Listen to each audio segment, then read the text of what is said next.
ladies, fellas, theys, and thems of all ages. Welcome to the first annual Game Pack Awards Show. And give it up for your host, the Game Pack Preacher. Thank you. Everybody give it up for my boy Germ. Hire this man, give him your money, all that good stuff. Firstly, I want to thank anyone who watches our little event here. It's the first time we're broadcasting something like this, and hopefully it won't be the last. Tonight we'll be looking back on the year in games and gaming culture before we transition into the new one. We got a lot of awards to get through. Of course, not every game can be a winner, but each category will also have an honorable mention as well, assuming I can think of one, because quite frankly we got a lot of amazing games this year. I have played many amazing games this year. Before we do get started, quick word in regards to the industry at large, because really this deserves to be discussed on much, much bigger stages. So like I said, objectively speaking, we've gotten some fantastic games this year, but realistically speaking, 2023 was probably one of, if not the worst year for the industry at large. So many devs have been let go, laid off, or some other way of saying they lost their positions, and by the time this goes live, more could be happening. And the scariest part is that these are the only ones that we know about. I think it's safe to guess the numbers are probably higher than they let on. We got some amazing games this year, real works of art, but if we want to keep getting good games, we need to do better by the creatives that make them. I don't know how to really fix the issue, it's way above my pay grade to be honest, but at the very least, I'm hoping devs can maybe unionize one day, and that one day the people getting punished for poor leadership, poor financial decisions, and the overall cutthroat nature of this industry are not the ones making it all possible.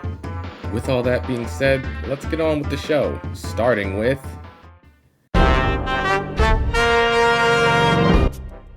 Oh boy, I finally get to talk about the Wizard game. And by talk about it, I really mean talk shit about it. And really, I could think of no better game to receive this honor than Hogwash Legacy. Because really, the only thing worth talking about in regards to this game is the absolute dumpster fire it caused over the internet.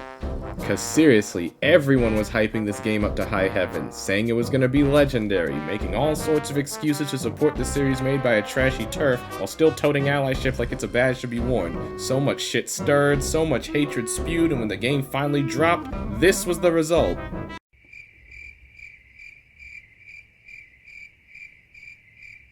As soon as the game dropped, the only talk I saw about it was how aggressively mid it was, assuming that people even played it at all, and the only reason people brought it back up was because it received a whopping 0 awards at a different awards ceremony.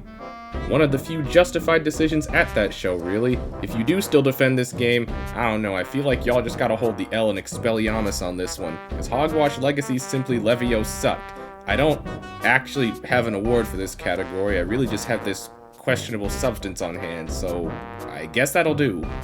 As far as an honorable mention, that goes to the day before. I can't say I fully know if this game was a scam or not, but I've never witnessed a game release and vanish with 0 trace all in the same week. Not only that, IGN gave this game a 1 out of 10. That in itself is impressive. Anyway, on to more positive beats.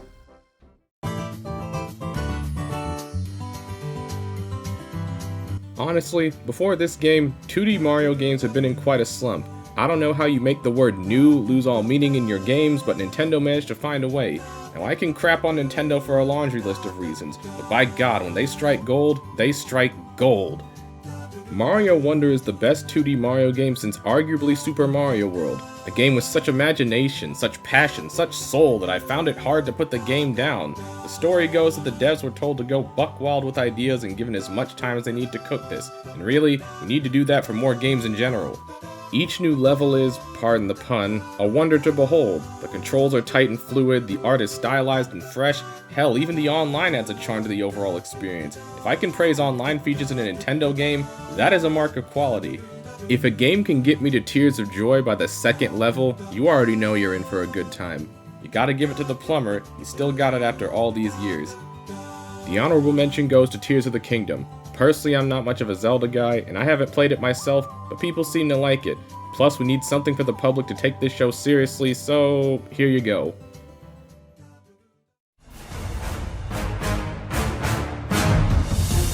But wait, Ratchet came out in 2021. Why is it on a show for 2023? Well, esteemed viewer, you are right. But the PC port for the game came out in 2023, so I finally got to play the damn thing.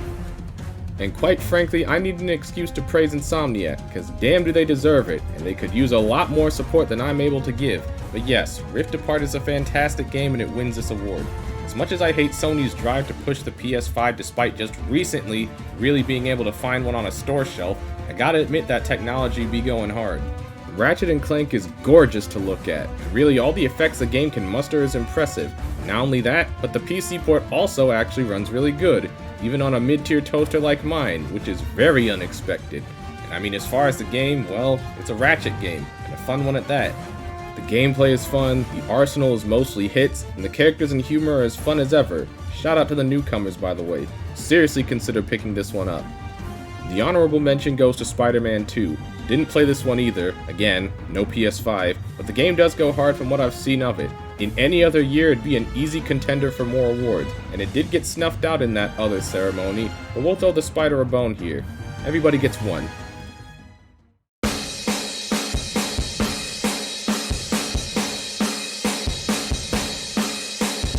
On the greener side of things, Xbox has had a whopping 3 exclusives of note this year, and only one of them is really worth discussing because it actually has things to discuss. Hi-Fi Rush is a rhythm-based action game. That's important to know because those are probably the 2 genres of games I am the worst at in the world. So when I tell you that we need more games like Hi-Fi Rush, I mean that with every fiber of my being. Not literally, but let me explain. Hi-Fi feels like a game from the early 2000s, and I mean that in the best of ways. It isn't trying to sell you more stuff mid-game, it isn't going down a tally list of features and such to attract multiple audiences or any of that. Hi-Fi Rush lets you know what it's about, does what it sets out to do, does it insanely well, and it's done. It's fast, focused, and fun. The gameplay is sweet and satisfying, even for a scrub like me. The tracks are killer, be they licensed or copyright free, the art style is amazing, and the fact that everything, and I do mean everything, is on beat, I tip my fedora to the wizards over at Tango Gameworks. We need more games like Hi-Fi, and you need to play Hi-Fi. It's on Game Pass, but honestly just pay the $30 for it. Cause yeah, this game is also only $30, despite being a $60 quality. Not only that, they shadow drop this game. That takes some serious chords. I don't know what Microsoft is doing, but they need to put more of their infinite money towards projects like this, and less on scooping up studios they won't do anything with. So that's a story for another time. Anyway, honorable mention. There is none, because like I said, there was only one Xbox exclusive worth talking about, and no others. But while we're here, because I just know Phil Spencer will see this, where the heck is Everwild? And where the heck is Perfect Dark?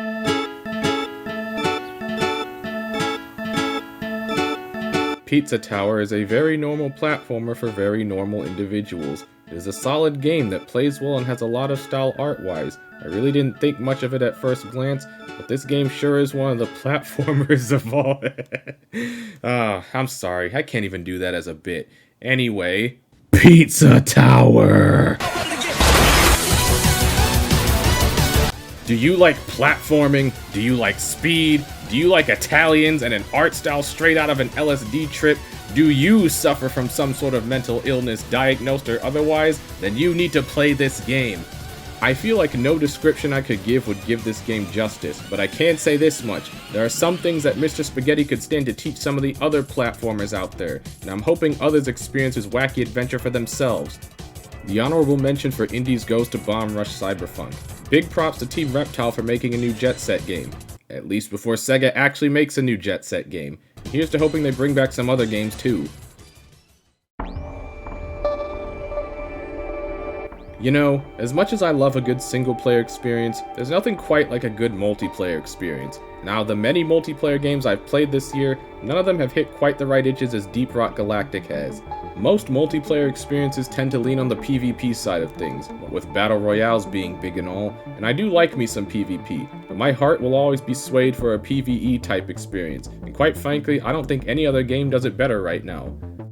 Deep Rock has you and 3 other peeps assume the role of some dwarven combat miners and complete tasks to appease your capitalist overlords. You got danger, you got darkness, you have rock and stone, and you will have a hella good time with this game and some good friends. Shout out to my crew, you know who you are.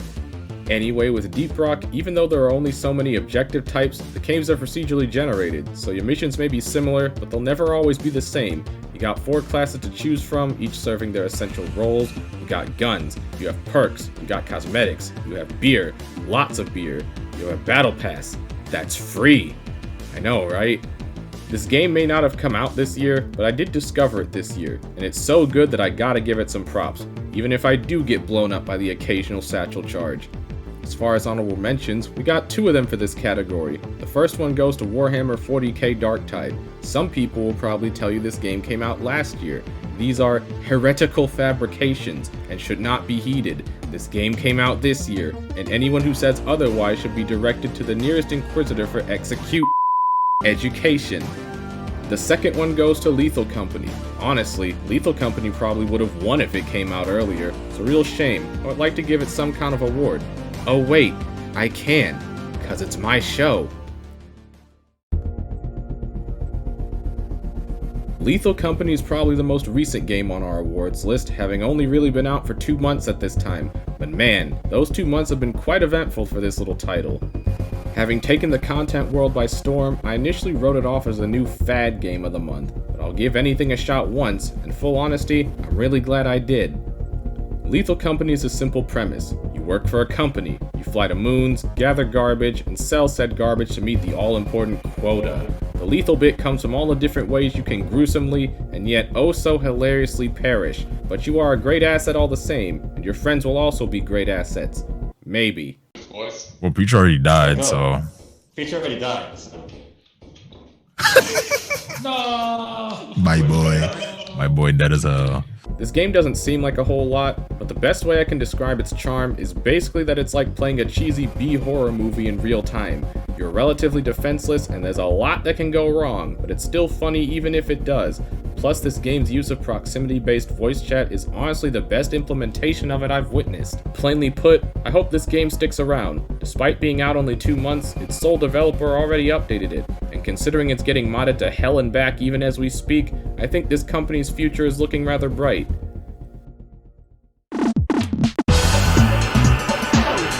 Now before you start tossing those tomatoes, please, let me explain myself. Plus I don't want to mess up this lovely amphitheater, the owner's gonna kill me. Kong Skull Island is a bad game. Honestly, there's an argument to be made to not even consider it a game in the first place. It's a clear-cut license flip that was rushed out to make a quick buck however it could. But in my eyes, there's a beauty in that. A certain je ne sais quoi. Shitty licensed games haven't really been as prevalent as they used to be. Some people would say that's a good thing. Me, I think it's a lost art form in some sense.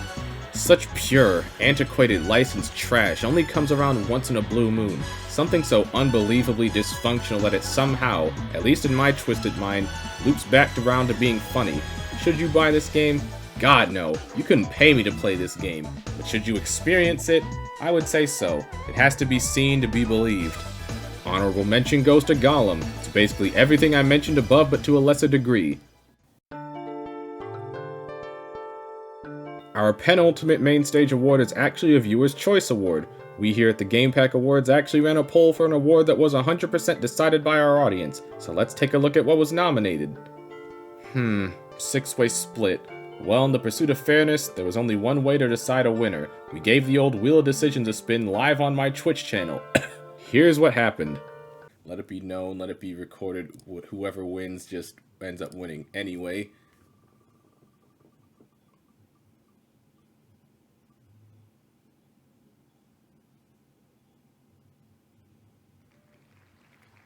So a game that came out in 1999 won an award on a YouTube show in 2023. Congratulations to the 10 people who probably care, and thank you to anyone who participated. So there are a few other smaller awards I did want to go through before the big winner. Honestly, I would have liked to put these awards on the main stage, but it's probably because I didn't have enough to say about them, or I didn't really get a chance to experience them.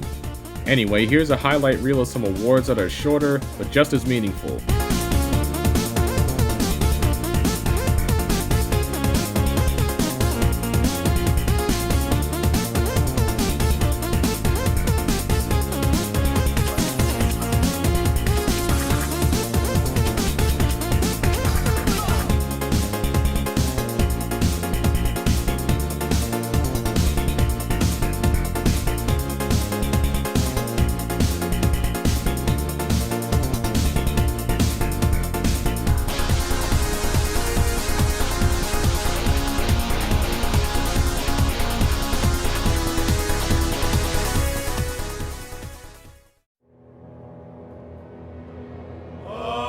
So yeah, there was honestly no way I could put any other game as Game of the Year except Baldur's Gate 3.